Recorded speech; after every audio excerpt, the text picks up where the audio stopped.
बारिश की बूंदें जोर जोर से खिड़की से टकरा रही थीं। अनीता अपने कमरे में अकेली थी। उसके माता पिता शहर के बाहर गए हुए थे और वह पहली बार घर में अकेली थी। किताब पढ़ते पढ़ते उसकी नजर अचानक खिड़की की ओर गई। बाहर कुछ हलचल थी। एक झुरझुरीली छाया पेड़ के पीछे हिल रही थी। शायद ये पेड़ की शाखा है, उसने खुद से कहा। लेकिन तभी उसकी नजर उस अजीब चेहरे पर पड़ी। चेहरा फीका, पथरीला, जैसे किसी पुरानी तस्वीर से बाहर आया हो। अनीता की सांस अटक गई। वह आंखें खोलकर देखने लगी, लेकिन जब उसने दूसरी बार देखा तो चेहरा गायब था। थोड़ी देर बाद कमरे के अंदर अजीब आवाजें आने लगी। फर्श पर किसी के धीरे धीरे चलने की, खिसकने की आवाज। अनीता बिस्तर के नीचे छिप गई।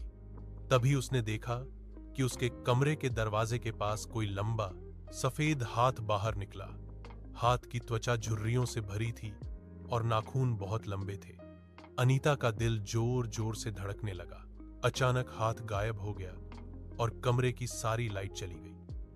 अनीता ने फोन की स्क्रीन की रोशनी जलाई। स्क्रीन पर कुछ लिखा था, तुमने मुझे देखा है, अब मैं तुम्हारे साथ हूं। उसने जोर जोर से चिल्लाया, लेकिन कोई जवाब नहीं आया। तभी खिड़की अपने आप खुली और ठंडी हवा कमरे में घुस गई। वह वही फीका चेहरा खिड़की में नजर आया और उसकी आंखें खाली, अंधेरी और खतरनाक थीं। अनीता डर के मारे बिस्तर से कूद पड़ी और बाहर की ओर भागी।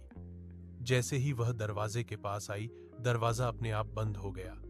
उसे धक्का लगा और पीछे मुड़कर देखा। वह चेहरा अब कमरे के हर कोने में प्रकट हो रहा था। मुझे छोड़ दो, अनीता चिल्लाई, पर चेहरा मुस्कुरा रहा था। एक मुस्कान जो उसकी रूह तक को कांप रही थी। अनीता ने हिम्मत जुटाई और खिड़की से कूदने का फैसला किया। जब वह खिड़की तक पहुंची तो उसे लगा कि नीचे जमीन बहुत दूर है, लेकिन तभी उसने देखा कि खिड़की के नीचे कोई प्लेटफॉर्म सा था, कहीं से अजीब तरह से बाहर की ओर उभर आया था। वह झटके में कूद गई। नीचे गिरने पर अनीता ने महसूस किया कि उसने जमीन छू नहीं रही, बल्कि वह हवा में लटकी हुई थी।